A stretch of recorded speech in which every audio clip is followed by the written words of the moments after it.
Hamas کی جانب سے اسرائیل پر دہشت گردانہ حملوں اور اسرائیل کی جوابی کارروائی کے بعد پورے اسرائیل اور غزہ میں بمباری اور فضائی حملے جاری ہیں، لیکن ساتھ ہی اس تنازع سے متعلق آن لائن غلط معلومات جس طاقت کے ساتھ پھیل رہی ہیں اس نے تجزیہ کاروں کو چونکا دیا ہے۔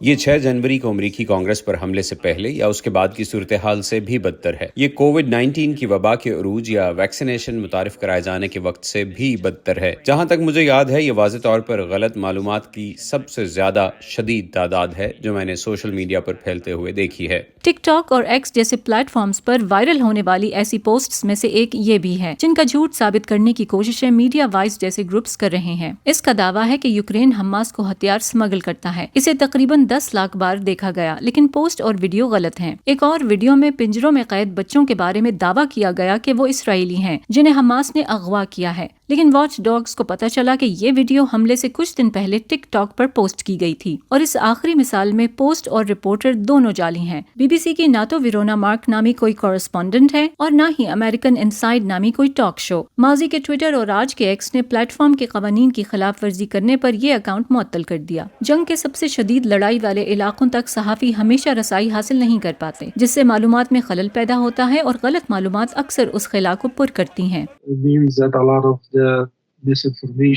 اس کا مطلب یہ ہے کہ بہت سی غلط معلومات اور آن لائن پروپیگنڈا بر وقت درست معلومات تک پہنچنے کی کوششوں کو نقصان پہنچا سکتا ہے، جس کی عوام اور دنیا بھر کے لاکھوں افراد کو ضرورت ہوتی ہے۔ سوشل میڈیا صحافیوں کو سچ نشر کرنے میں مدد دے سکتا ہے، لیکن یہ جھوٹی خبروں کے پھیلنے کی وجہ بھی بن سکتا ہے۔ میڈیا کے کچھ ماہرین نے ایکس میں عملے کی جانے والی کمی جیسی تبدیلیوں کو غلط معلومات کے پھیلنے کی ایک وجہ کہا ہے۔